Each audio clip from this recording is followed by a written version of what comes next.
Okay.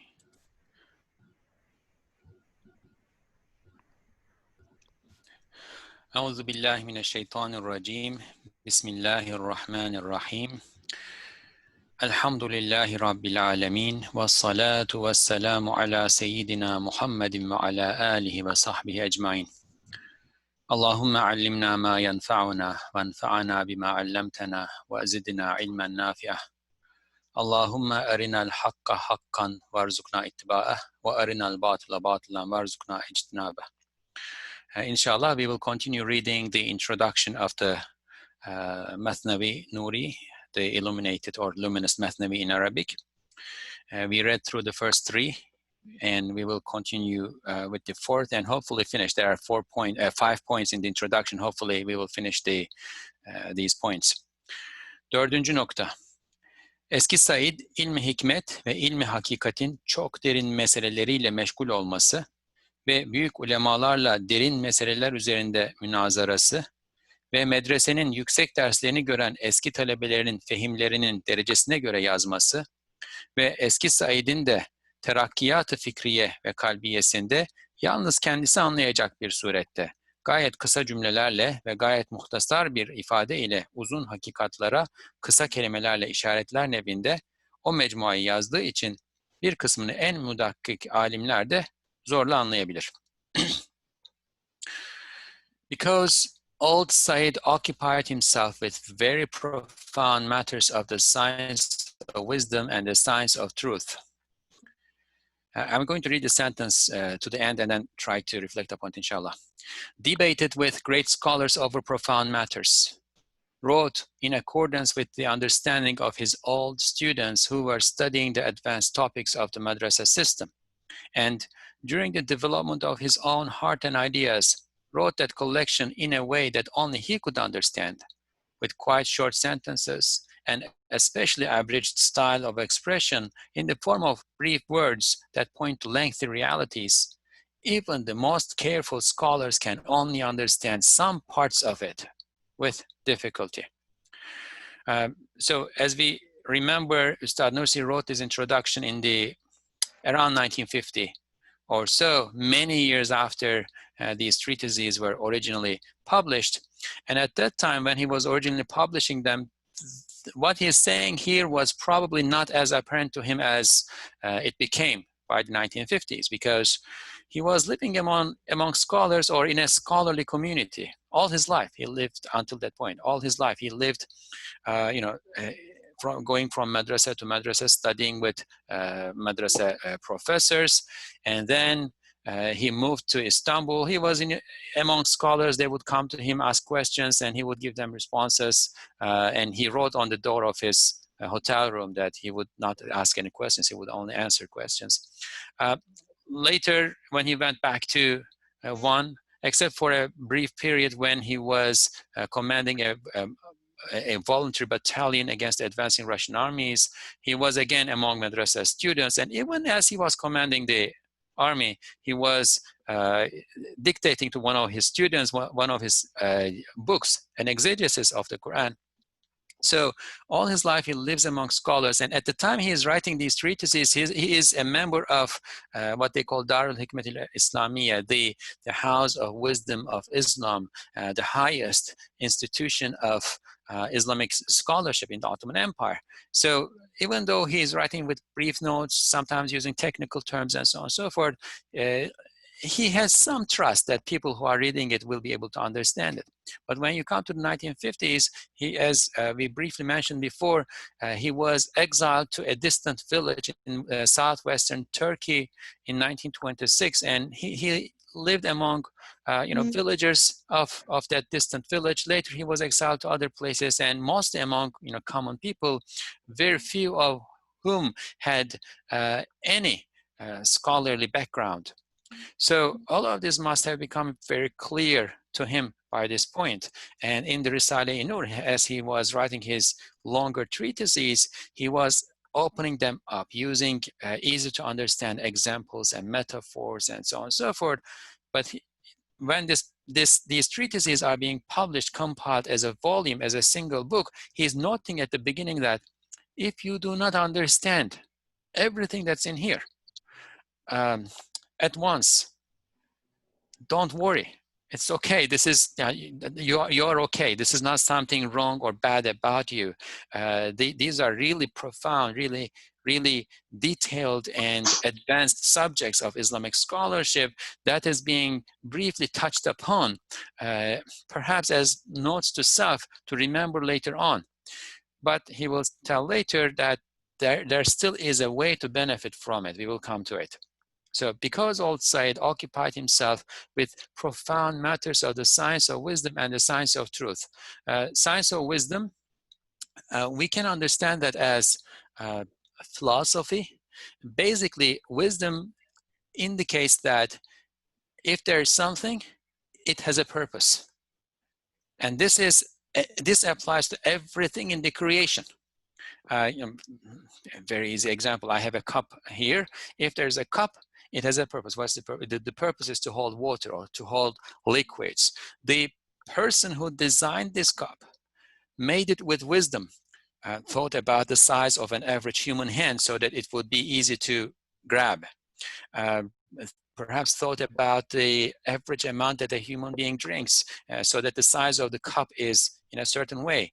Perhaps had some aesthetic notions in mind. He wanted it to look beautiful and therefore designed it in this particular way, right? All of these are wisdoms. The person who made this cup had wisdom, was following a purpose, right? So everything in the creation has manifest wisdoms like this. And the study of these wisdoms, study of the connections between things, if you will, you can also call this causality, although that might be a problematic term. For the sake of argument now, we can use it. The study of these connections, relations, purposes in the creation, right? That is the science of wisdom. Now, in ancient times, maybe starting with, we can think of like starting with Greek philosophy, then move on to Hellenistic philosophy. And in other places around the world, China, India, you can think of their original authentic philosophies, but the Muslims were mostly affected from or exposed to Greek and Hellenistic philosophy, right? In that context, all of these connections, relationships, functions, purposes were studied in a single discipline, or rather in a single enterprise. There weren't disciplines. Over time, those disciplines started to branch out from philosophy, and we ended up having what we today call positive sciences.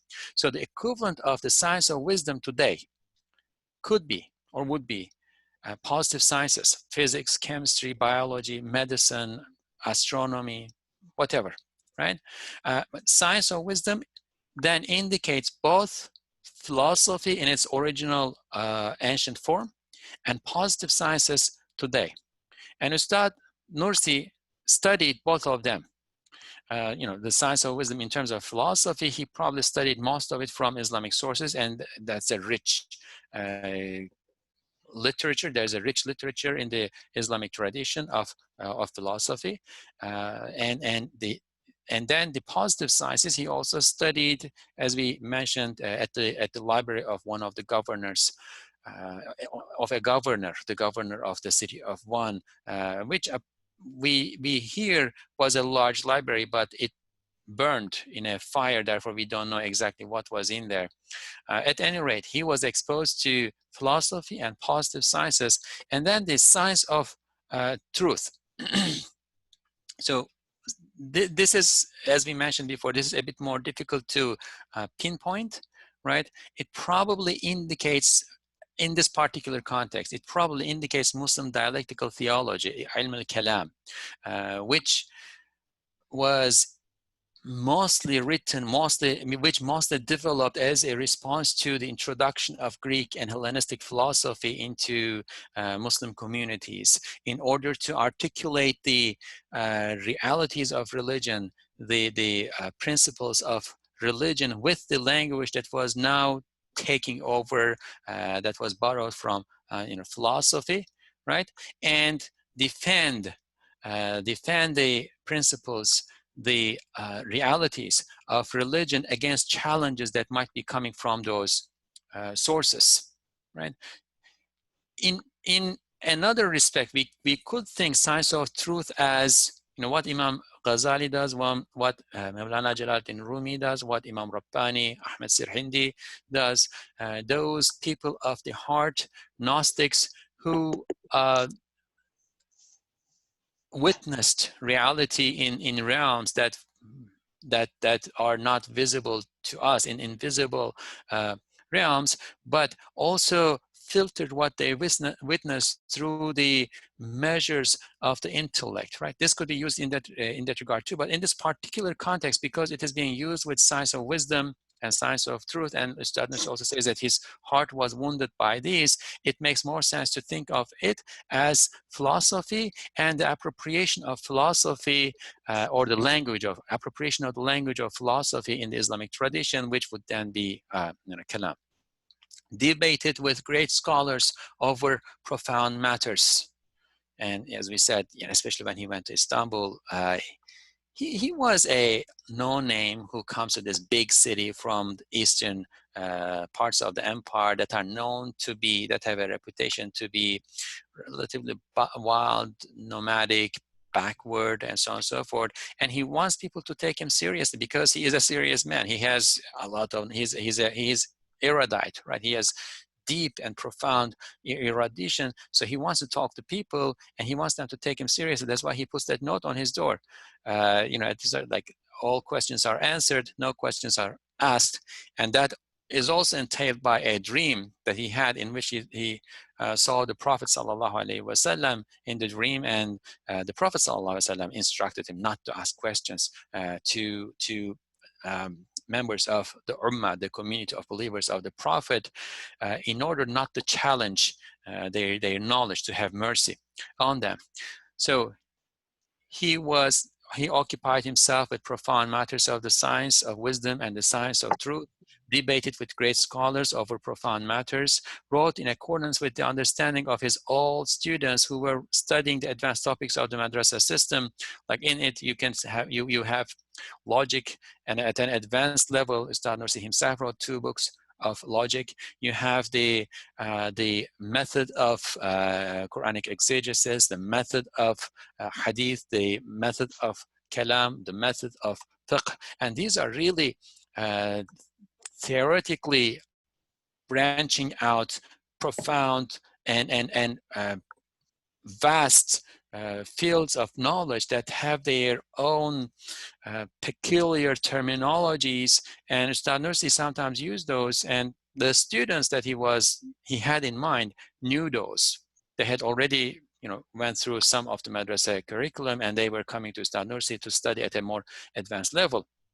And then because he wrote that collection, and when he says the collection here, he's referring to the compiled version in the 1950s, but originally these were independent treatises in a way that only he could understand, because he was taking notes for himself. He was going through his spiritual search. This was not an endeavor that he was involved in order to propagate to other people. He was concerned with himself, his own lower soul, and this is an indication of sincerity. Whoever is not worrying about what's happening to himself and worrying only about other people, or only about presenting things to other people, right? That's a shortcoming. He was concerned with himself, with quite short sentences and an especially average style of expression in the form of brief words that point to lengthy realities. He is going through this spiritual search and witnessing things in some metaphysical realm. He doesn't have the time to come back, if you will, to come back to this world and take advanced detailed notes, but whatever brief notes he can take, right? That's what he is doing. Even the most careful scholars can only understand some parts of it with difficulty. Yes. Was there a question? Yeah. I mean, yes. This is I found it quite interesting. When you expressed that, for scholars it should be very different. I mean, when a scholar studies a book or when he writes something, he usually thinks about the ones who will read that and thinks about those, or maybe people can benefit from this way, so he put it that way, right? But Said Nursi, when he wrote it, he only thought about himself and his own nafs. and in a way that he could understand, that shows the sincerity, as you said. I mean, even, when I study something, I say, oh, maybe I should, memorize it this way, I should talk about this way, I should write it this way, so that people will benefit, right? I mean, but now Yeah. here you say that when he wrote it in a way only he could understand, because he wants to train his own nafs. Yes, Yani discipline, first, right? discipline his own nafs, right? So his nafs is the primary addressee in these, I mean, everywhere in the Risale-i-Nur too, later on too, but especially in these treatises, his lower soul, his compulsive lower soul is a primary addressee, right? I mean, a scholar, of course, writes things or teaches things with the students, with the larger audience in mind too, but that happens after the scholar masters something, and that comes to, if you will, the textbook version of what he's mastering. At this point, Ustad Nursi is mastering that deep knowledge, right? Much of this is, you cannot find it in books, right? Much of what is in the Risale-i-Nur is not book knowledge. It is knowledge that is acquired, through gnosis, what they called in the tradition tahqiq, like gnosis, by exposing oneself to divine inspirations, by reading the creation, the signs of creation, right, under Quran's guidance. After that point, when he comes from the other end of the spiritual search, and when he finds himself in this position when he is responsible to convey the message, then there will be a different pedagogy in his writing style. But in these treatises, it's purely his lower soul that is the addressee. And sorry, this is a tangent, but the change in the style from the Mathnawi Nuri, from these brief treatises to the Risale-i-Nur, we can also understand from this anecdote from his life. Before he was exiled to that distant village in Anatolia, he had decided that nothing will come of this human society. People are all corrupt, and I want to withdraw to a cave and live the rest of my life in a state of retreat, isolation from people. And he did that in the city of Van. This is around 1923, 1924, 1925, like those years. He retreats from society, and we might think this is a good thing. There are members of the companions of the Prophet ﷺ who did that, right? But then he's exiled to this village. He is plucked out of that context, and he is exiled 1925, 1926 to this distant village, right? And then the anecdote goes that as he was, that village, you had to climb a mountain, then cross a lake, and then climb a bit more. As he was crossing the lake on a boat, the boatman says, like, Hojam, teaching master or teacher, what happened? Why did they send you here, right? Now, the reason that the worldly people had in sending him is where he was in Eastern Anatolia, he was known really well and he was respected really well, and they were afraid of his charisma, right? So that is the apparent reason. But he says, well, I made a mistake. I thought of myself only. But given the context that we are living in now, like madrasas are being closed, in a couple of years, Arabic language is going to be banned. The government is trying to expel religion from life, and this is what's happening in Turkey. But in many other contexts, Muslim lands are colonized, right? So the ummah, the community of believers, are having troubles. I thought myself alone, but qadar, the predestination, faith. The fate, God's predestination had a different plan for me, and I'm being reprimanded for having thought of myself alone, and I'm being directed to the mission that I'm supposed to fulfill now. And then he starts to write for other people too, not for other people, but for other people too. Right? His nafs is still the primary addressee. Okay. Even scholars can understand with difficulty. So Ustad Nursi is preparing us, right? He's saying, this is really condensed. This is really a lot put in a small bag, like packed really tightly. And even if you get 10%, 5%, that's a lot. Don't worry, right? He's preparing us. Eğer tam izah olsaydı Risale-i Nur'un mühim bir vazifesini görecekti. If it were fully explained, it would have fulfilled an important duty of the Risale-i Nur. So, of course, again, this is being written in the 1950s, early 1950s, and Risale-i Nur, right, branches that out, opens it up, and then that we can think of that duty as conveying this message to the broader audiences too. And also, this is a personal take, and I think there are many others out there who would agree with me, to revolutionize Muslim Islamic sciences. That purpose has not been fulfilled yet. But I mean, on the scheme of things, not enough time has passed for that to happen either.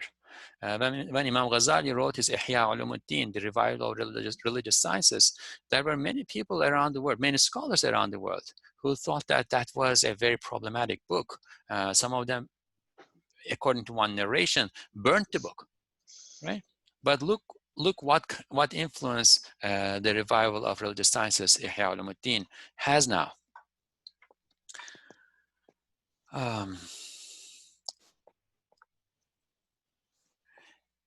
Demek o fidanlık Mesnevi, Turuk-u Hafiye gibi enfüsi ve dahili cihetinde çalışmış, kalp ve ruh içinde yol almaya muvaffak olmuş. Bahçesi olan Risale-i Nur hem enfüsi hem ekseri cihetinde Turuk-u Cehriye gibi afaki ve harici daireye bakıp marifetullah'a geniş ve her yerde yol açmış. Adeta Musa Aleyhisselam'ın asası gibi nereye vurmuş ise su çıkarmış. By the way, I see Tafiwa. Assalamu alaikum, Tafiwa. I have not seen you in a long time. How are you? Alhamdulillah, alhamdulillah. Sorry for the interruption for others. In that case, it appears that that nursery Mathnawi worked on the inner self, and internal aspects like the introspective Sufi paths, and succeeded in opening a path through the heart and the spirit. The Risale-i Nur, which is its garden, is both introspective and, like the extrospective Sufi paths, has opened a broad route to knowledge of God everywhere by turning to the outer horizons and the external sphere in most respects. It is as if it has brought out water from wherever it has struck, like the staff of Moses, peace be upon him. So, Ustad Nursi calls the Mathnawi, these treatises, the nursery of the Risale-i Nur. In a nursery, right, it's a more protected environment, more closed environment. Sometimes you have a greenhouse. You pay really detailed attention to each plant, right? You water them on a daily basis. You take care of them because things are fresh and tender, and they need to be taken care of, in a very gentle manner. But you take things from seeds and start to grow them into seedlings, right? So Mathnawi is like the nursery where you have the seedlings. When it moves to the Risale-i Nur, each of those seedlings grow and become trees. The notion of introspective, extrospective here, Khafi, Jahri, these relate to two main branches in institutionalized Sufi orders.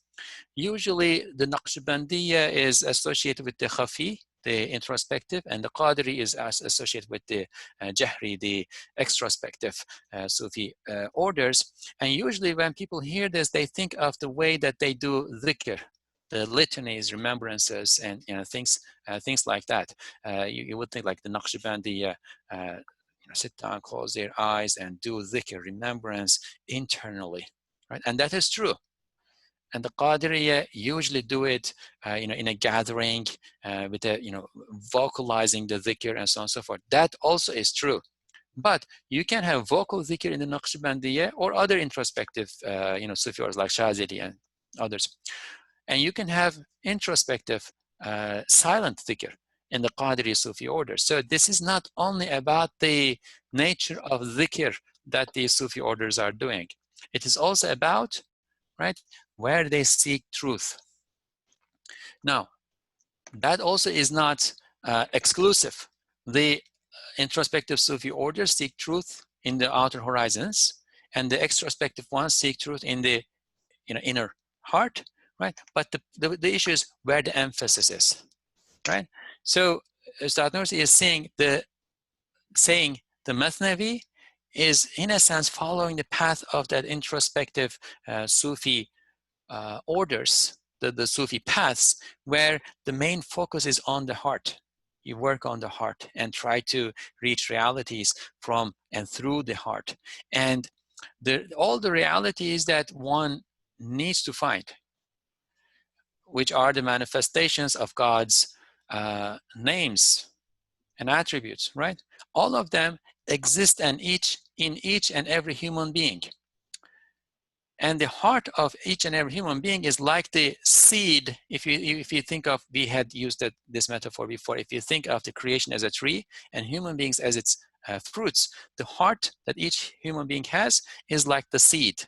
And in the way that each seed has all the information, all the plan, all the blueprint that you need in order for a tree to come out and materialize, right?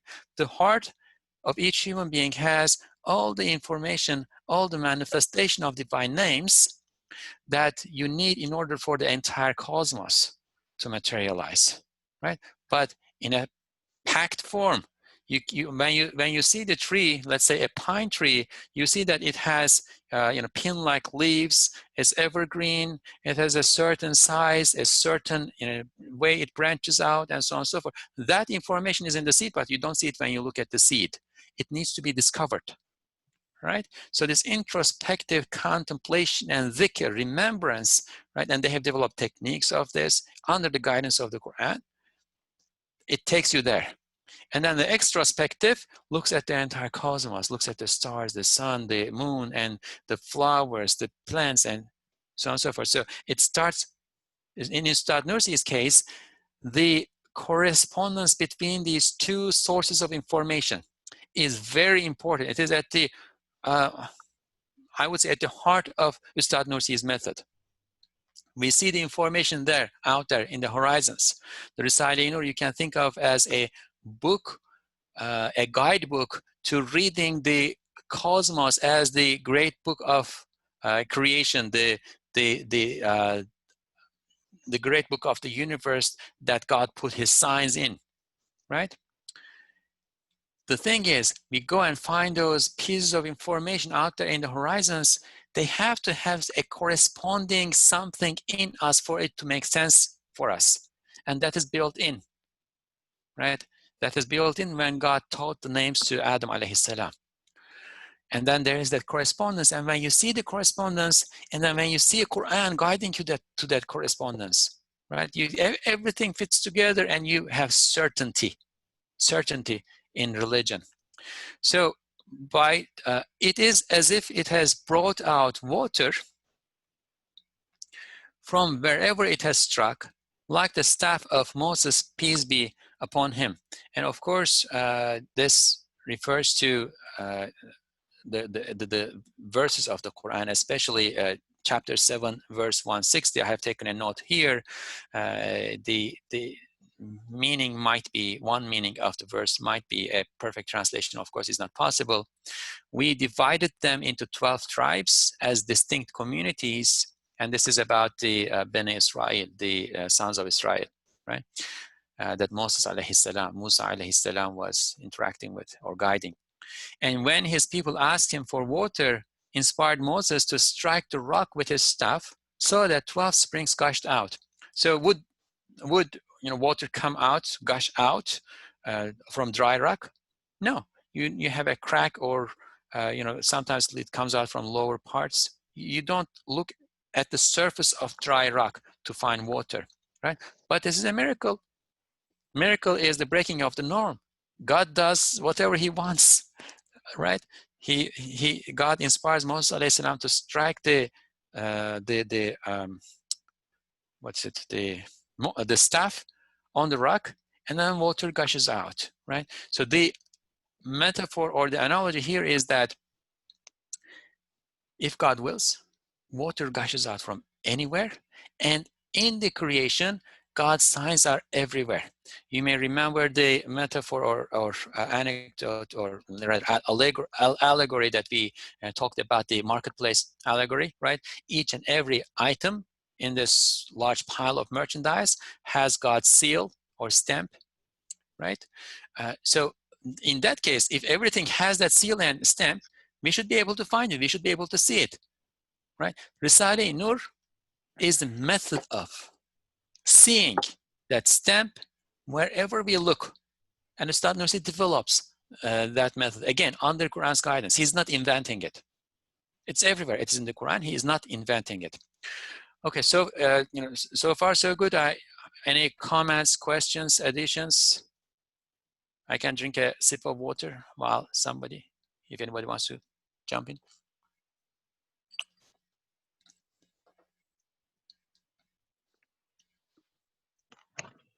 So would you say that doing tafakkur and tazkiyah and tawassuf all are interconnected at once, like inner purification combined with reflection on the outer world to help to attain iman? Yes, I think that's a nice way to put it. So tazkiyah, and I couldn't hear the beginning very well. Tazkiyah and tafakkur, you said? Yes. Yes, yes, of course. They go hand in hand. And also, that is something that sometimes, you know, us readers of Ustad Nursi's works, the Risale-i-Nur, kind of bypass or oversee. Sometimes we become too intellectual, too on the tafakkur side of things. But for those pieces of information that we recognize in the cosmos, right, to find their correspondent piece in the heart needs to be polished. And there comes the what is called like tazkiyah, right? Disciplining the self.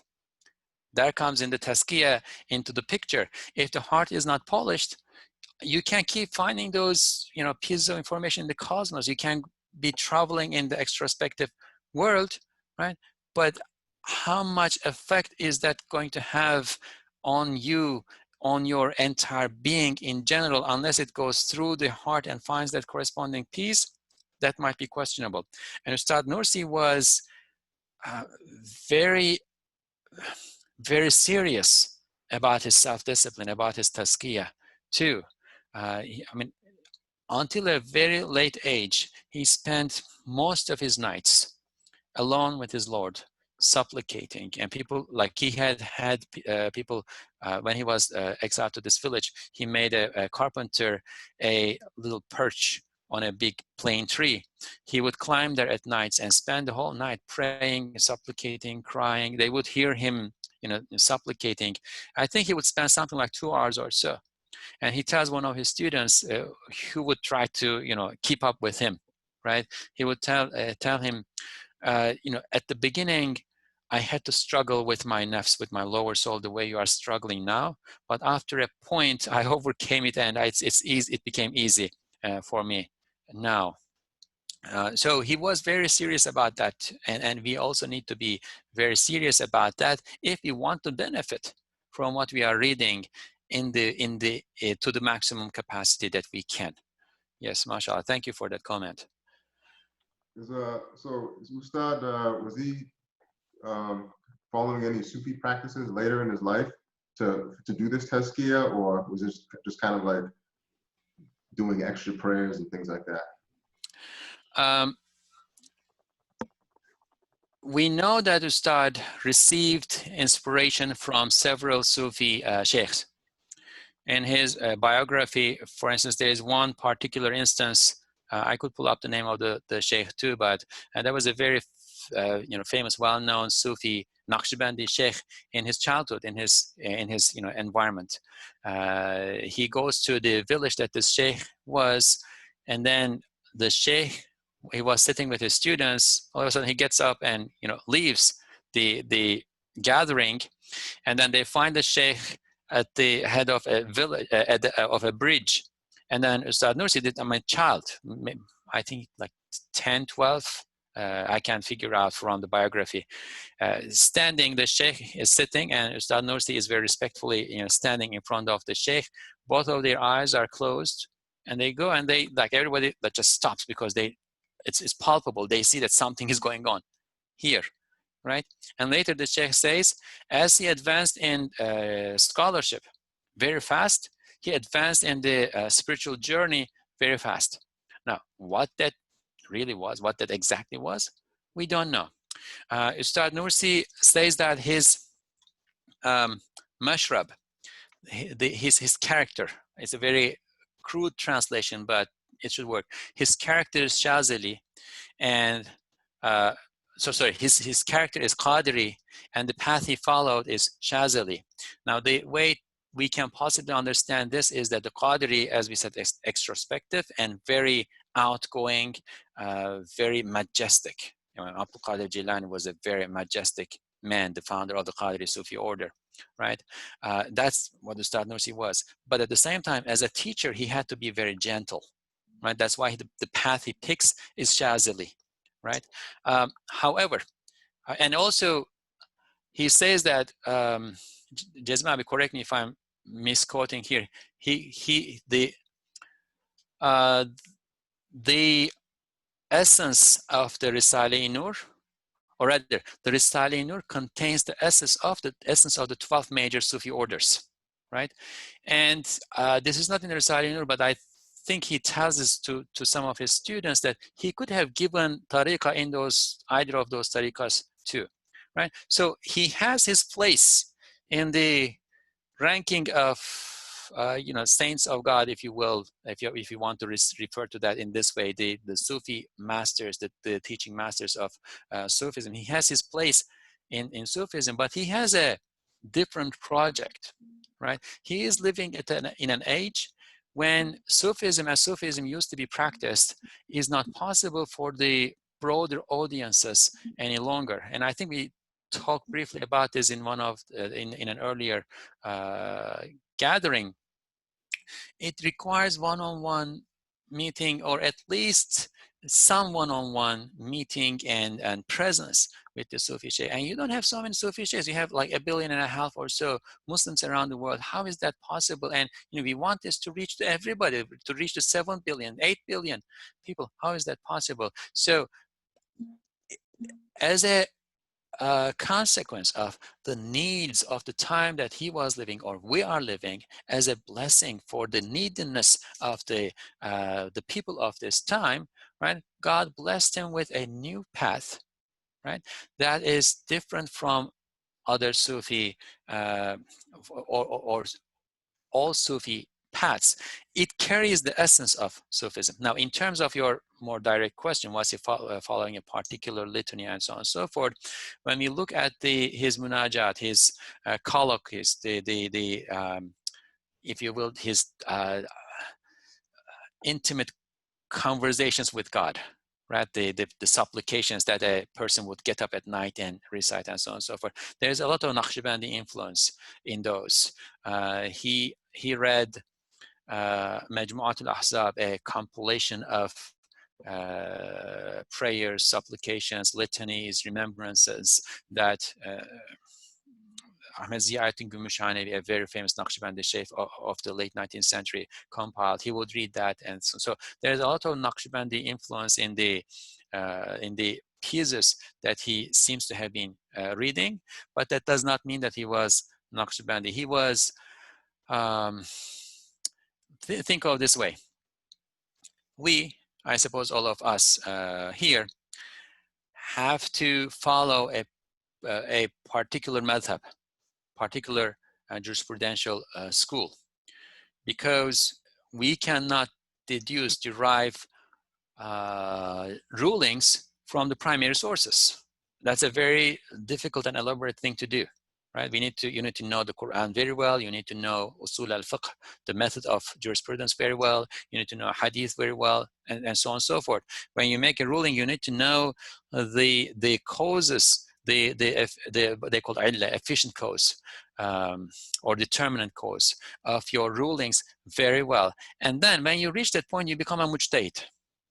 You become somebody who has the competence to pass judgment about issues concerning religion, right? And at that point, it would be okay if you did not follow a particular madhab. And most people who have reached that level still would follow a madhab out of adab, out of modesty, and also because that's a safer path, but you don't have to follow a madhab. You can be your own mujtahid at that point, right? Same in Sufism. If you want to travel the path, if you're as advanced as Ustad Nursi, you don't have to be in a path. You can have your own path, right? And another way to look at this is, or rather, let me not go there. It will become too complicated. Let me leave it there. I want to quote something from Risale-i-Nur. Please. I would immediately say that Ustad Nursi does not follow Sufis, definitely, but he does not deny the schools and the goodness with these schools, definitely. He takes goodness in anything, but what he does in his life, he gets inspiration from, let's say, Imam Rabbani, and he just understands that he needs to follow a path, but then he says that there are goodnesses in with different tariqats. There are different benefits, goodnesses with any of them. So he cannot pick any of them individually.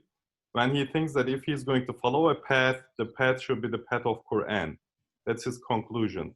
After this conclusion, actually, all his learnings just inspired from the Quran directly. Of course, he makes use of it, but he is not organically connected to any tariqah, I would say. At least we don't know for sure. And also one quote from Risale-i-Nur, if we're going to talk about, let's say, a Risale-i-Nur follower, name it, or Risale-i-Nur student. So our mashrab, or let's say the school we are following, it is just 4 words. It says it is ajz, importance, right? Faqr, yeah, then knowing that we are in need of anything, faqr. Poverty. Yes, and poverty, and shefkat, which is compassion, or just having a feeling of compassion of anything, which is a huge amount of, let's say, reflection in Risale-i-Nur, to be compassionate at anything, which is the reflection of Ismi Rahim. And the 4th component is the tefekkür. So 4 components: ajz, faqr, shefkat, tefekkür. So these 4 things. So any Risale-i-Nur student would be, let's say, equipped with these 4 components in order to be, let's say, in this way. So there is nothing like, I need to follow a Naqshbandi culture, I need to follow Qadri culture. There's nothing like this. So it is very simple. It's a Quranic method, and it doesn't deny any other schools, but it has its unique way of connecting us to the Quran and practice of Prophet Muhammad, peace be upon him, Sunnah. I would say Risale-i-Nur is a very practical way to connect shortly and in an easy way to the tradition, but it is unique in this sense. I wouldn't connect it to any traditional, let's say, tariqats.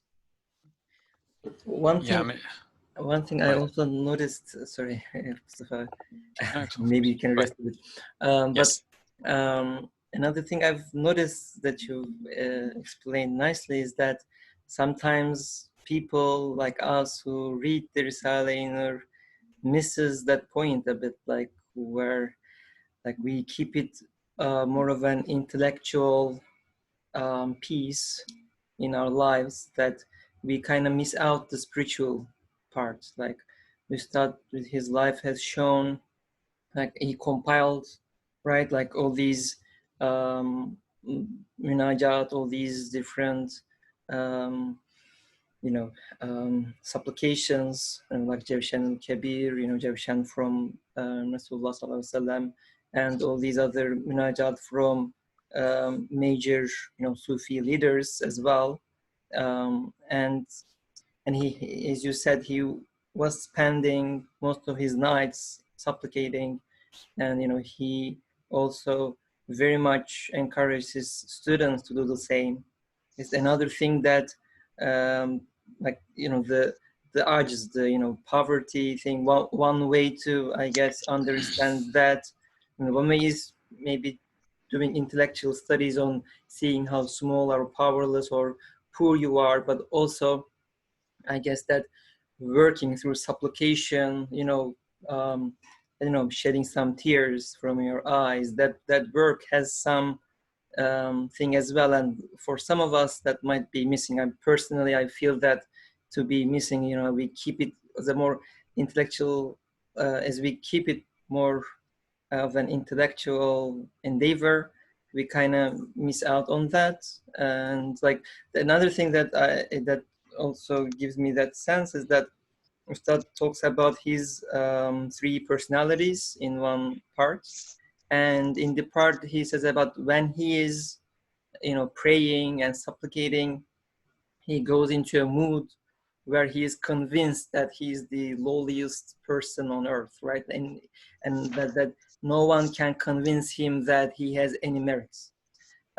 So in that way, that also kind of shows us a way, I believe, that that we should be in a state when we are supplicating, when we are praying, that like it's almost like, I guess the other thing is in Isharat al-Ijaz, right? There's like there's the iman and ibadah, right? Where he does the almost, he puts them as like a feedback mechanism. Like when you have more iman, you have more sincere ibadah, but then you need to do more sincere ibadah to strengthen your iman. So we cannot really strengthen our iman just by reading more Risale-i Nur, unfortunately. We need to read it a lot, but that needs to also soften our hearts. And that softening should lead to praying, maybe shedding more tears at nights. And that, I believe, forms a more like a complete picture. Otherwise, it is still possible to go to ifrat and tefrit, right? I mean, you can do excesses. To excesses. You can, if you only pick up intellectual path or only accept Risale-i Nur as an intellectual movement, then you miss out on those parts, and you can get arrogant. You can, start rejecting others. You can, or you can see yourself as a higher status than other Muslims in the Ummah. And the other, of course, this is the compassion part, actually. This 4 components. Compassion part does not. Like making it work is through some of this. It's almost like a practice, right? The exercise of this. Like because like I'm trying to. Cause I do see a spectrum of Risale-i Nur students too, right? Like people who spend time with Risale-i Nur. I do see a spectrum of them. And this might be a part of it. This might be a reason why there are, some like a variety of Risale-i Nur students. Some of them more like appear to be more intellectually oriented, but doesn't feel quite right. And some of them might be, very sincere, but some of them still something might be a bit missing. So I guess that like a fine balance between the two needs to happen. I guess I kind of digressed the topic, but kind of wanted to say this. No, it's nice to just to add to that the 4 components, right? There is the impotence and neediness. Inshallah, we will come to that and work more on that. The compassion. One way to think about compassion is, through our neediness, right? We understand God's provision. Everything that we need, God provides it for us, and therefore we understand God. We develop a sense of God, right? Through compassion, we understand the neediness of everything in the creation. Compassion is being moved when you see something in need, in a state of need, right? So we expand from the nafs, from the self, through compassion to the entire creation, mashallah. One other thing that I want to add before we move on, unless somebody else wants to add something else after I say this, when people came to Ustad Nursi and they already were following a Sufi path, he would let them continue to follow that Sufi path. But if somebody came to Ustad Nursi first and became a student of the Risale-i-Nur first, he would tell them the Risale-i-Nur is not leaving any need for any other paths. So what we understand from this is that Risale-i-Nur as a path is sufficient as a path, right? Whatever one needs to get from the aspect of Sufism in Islam, the ihsan aspect, it is possible to get that from the Risale-i-Nur, but we need to be careful about this other spiritual aspect that we talked about, right? And it does not contradict any of the major Ahlul Sunnah Sufi paths that are out there. All of them can benefit from it. It does not harm somebody who is in any of those Sufi paths, inshallah. Okay. Hem Risale-i Nur, hükema ve ulemanın mesleğinde gitmeyip, Kur'an'ın bir i'caz-ı manevisiyle her şeyde bir pencereyi marifet açmış. Bir senelik bir işi bir saatte görür gibi Kur'an'a mahsus bir sırrı anlamıştır ki bu dehşetli zamanda hadsiz ehli inadın hücumlarına karşı mağlup olmayıp galebe etmiş. Moreover, the Risale-i Nur has not followed the path of the philosophers or scholars. Through the Quran's miraculousness in meaning, it has opened a window to knowledge in everything. As if completing a year's work in an hour, it has conveyed a secret of the Quran, and therefore, in this dreadful age, it has not been defeated in the face of the attacks of the people of obstinacy, who are countless. It has overcome them. Now, when we talk about the path of the philosophers, and when we say scholars here, it's probably and mostly going to be the scholars of dialectical theology. They put a lot of emphasis in method and the purity of idea, and that renders the rational argumentation somewhat convoluted. Now, if you are dealing with a computer, like let's think of like artificial intelligence, right? And you're feeding this information to an artificial intelligence computer, right? It's not going to jump steps from a piece to another piece. It doesn't have that heart that has a corresponding piece for everything that's in the cosmos. Everything has to be step by step in minute detail, right? That is what philosophy does. That is what scholars of dialectical theology does. And it becomes very difficult to understand. I mean, just go get a book of philosophy, like get, I don't know, Heidegger or Kant or Aristotle, and try to read it. Unless you are already trained in the field, right? You will probably not understand anything. And then after you are trained in the field, you will probably misunderstand, or there will be 10 different ways to understand it. Alhamdulillah, with the scholars of dialectical theology in Islam, it's not like that. They have been very precise in what they are saying, and you don't get to 10 different paths if you are following the Ahl Sunnah, madhabs in kalam, or in i'tiqad. However, that said, these are long paths. You would have to sit down and study and understand the path. Like one example, for instance, is the proof of God from contingency, right? This is developed mainly by Ibn Sina, although there's some Avicenna, although there's some precedent to it. Everything, in order to be what it is, right? It could have been something else, or it could have been otherwise, like this. Again, this cup is very useful today. Take the cup again. That's made of glass. It has a certain dimension and it holds water in. Let's keep it at this for now, right?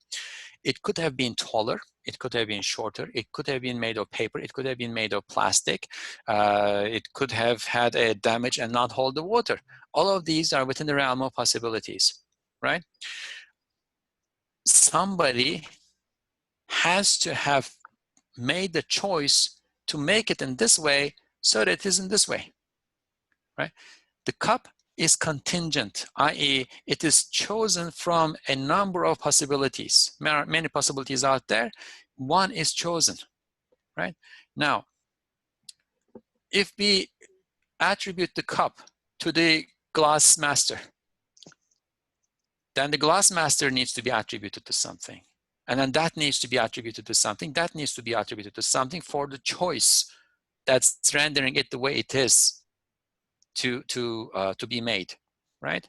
So ultimately, this has to be attributed to something or someone who is not contingent, who is not chosen, but who is the absolute choser. And we call that in dialectical theology, necessary being. God is necessary. You cannot put him in the realm of possible beings. Like imkan is a word, or mumkinat is a word, right? These are all terms that Ustad Nursi takes from this tradition. But in order to do this, you have to follow the chain to a point and stop there. And that chain can be long. Or the proof of huduth, temporal creation, right? Okay, this is here, and I have a miswak in my hand. This miswak is here, it was created, and if it was created from a tree, the tree was created from something, and that was created from something, that was created from something. You cannot go to infinity. You have to stop somewhere. And where you stop, you say, that's God. The being that was not created in time, that is above and beyond time, that is it's pre-eternal and post-eternal and so on and so forth. So these are rationally convincing and very good, very beautiful.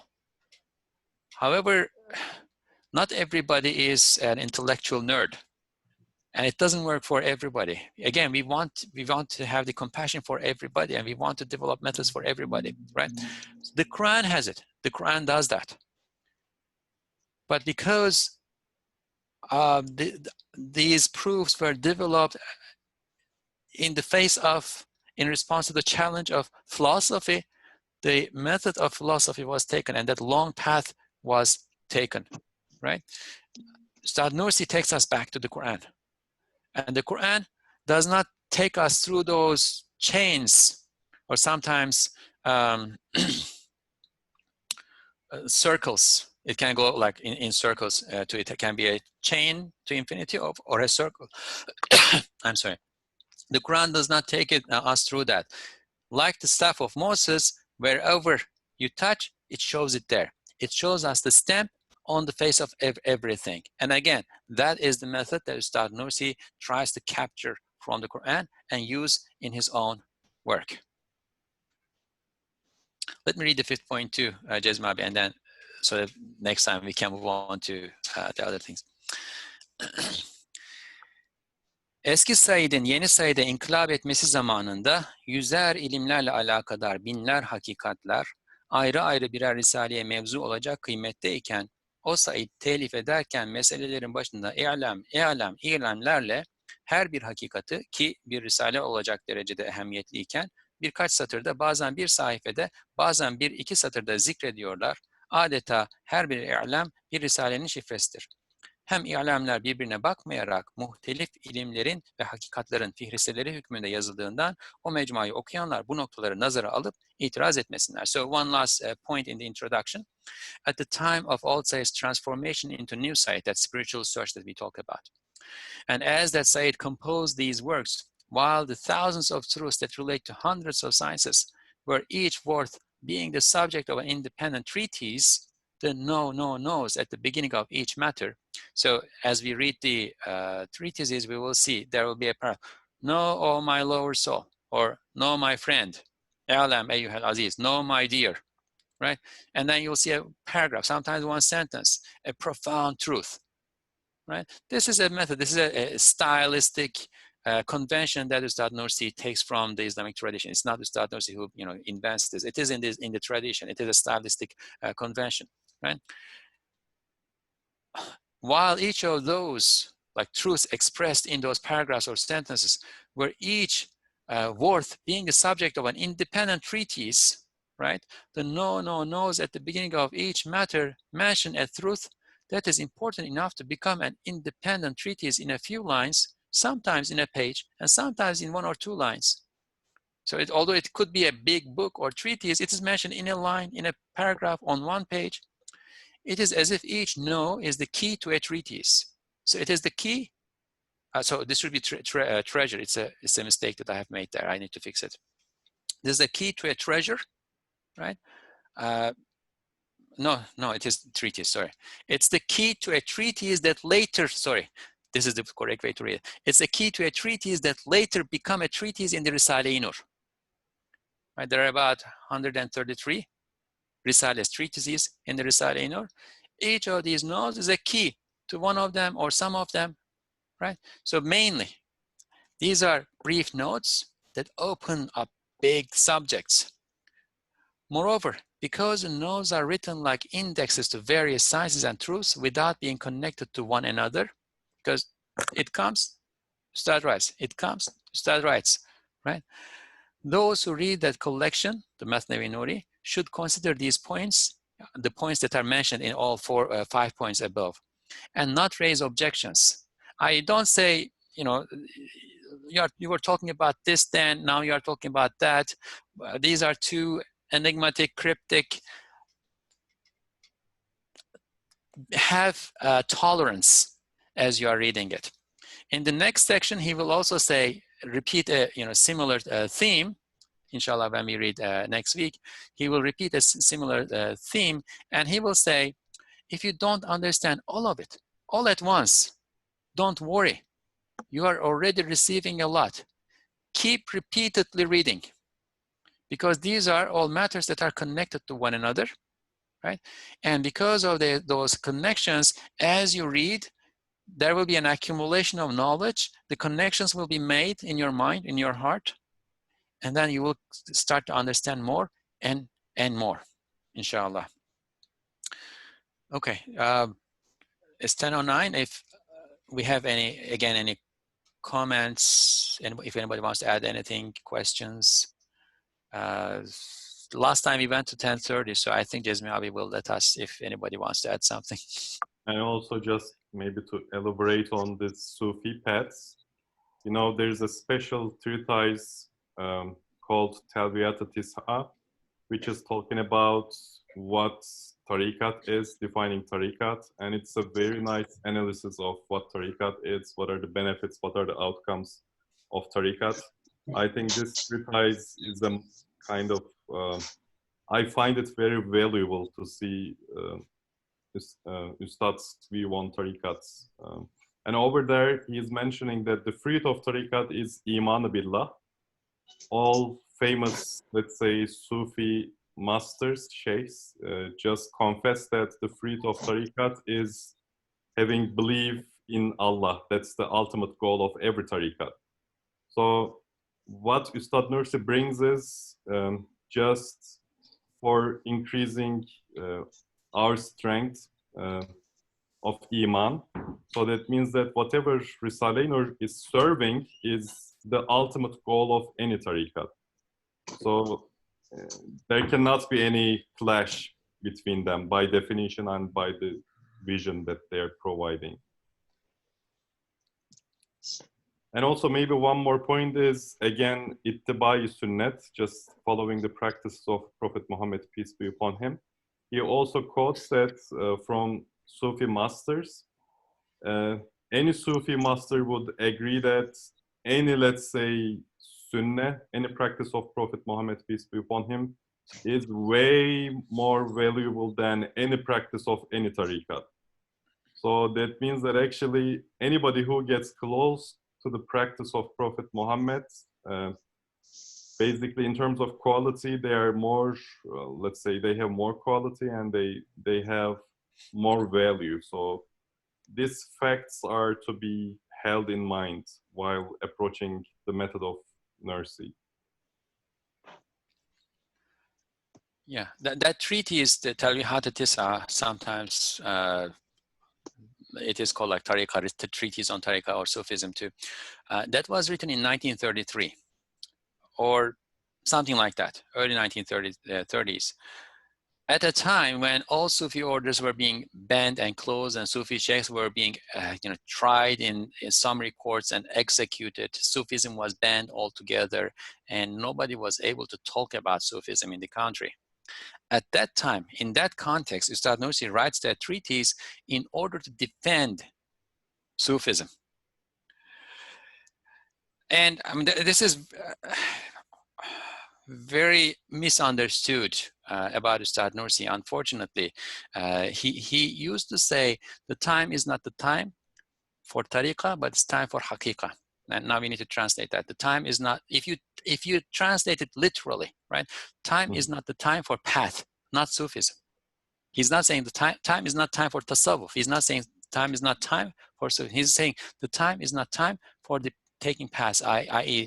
institutional Sufi orders. The time is a time for haqiqah, the reality that those paths would take you. Why? Because the paths are banned.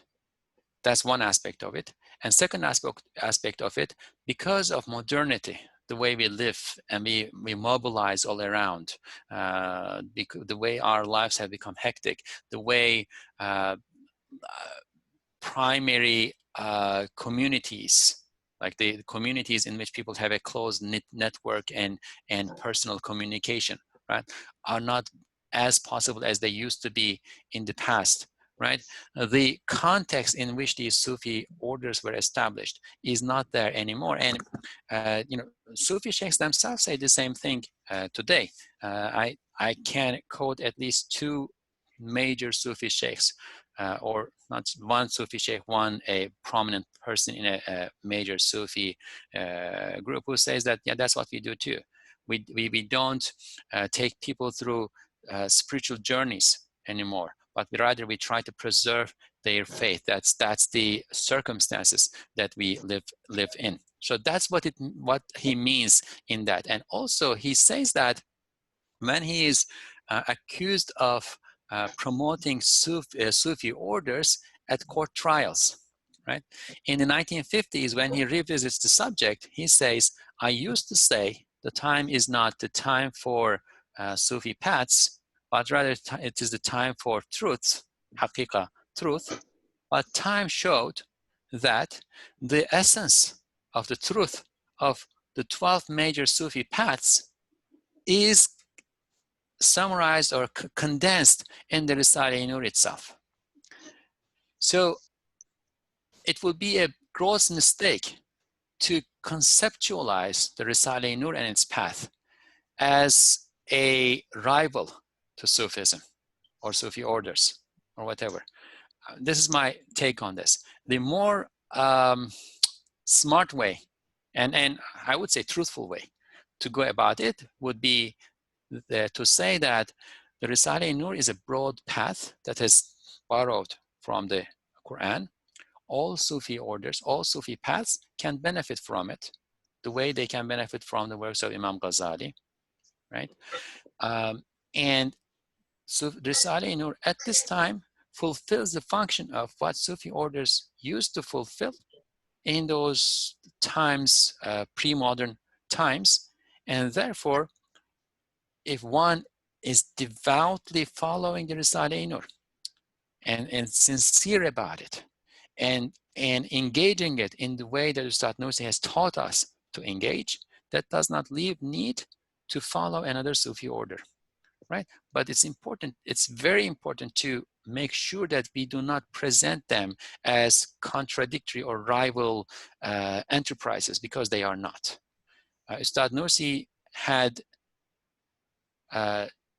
students, disciples who followed Sufi paths. Ahmed Husrev, right? He was Naqshbandi. Ustad Nursi had a student who himself was a sheikh and continued to function as a Sufi master, continued to have his murids. He was in, I think, in Eskişehir, right? In Naqshbandi sheikh. Yeah, there are many examples from Turkey like this. Yeah, so they are not contradictory, they are complementary. if you will. But again, as Mustafa also mentioned, we need not think of the Risale or the entire Risale enterprise as only an intellectual endeavor. It's not only an intellectual endeavor. We need to cultivate that spiritual aspect to the thought and the practice, the learning, the contemplation and practice have to go hand in hand so that we can benefit. Ultimately, we will not be asked when we are asked in the hereafter, when we are, when we are before the angels of questioning or in the reckoning. We will not be asked about the proofs of things, right? We will be asked about the soundness of our heart. We are working on our hearts. We are trying to achieve that state in which our hearts have certainty about what those proofs are producing. The point of the proofs is to produce certainty. That's what we aim. And practice is an important component of the process of producing certainty. So if you are not praying the 5 daily prayers, for instance, on a regular basis with discipline, if you are not doing the tasbihat after 5 daily prayers, or if you are not serious about abstaining from what is forbidden, right? We cannot say that we are students of the Risale-i Nur. It has its own conditions, its own path, right? That's what path means, like what you follow.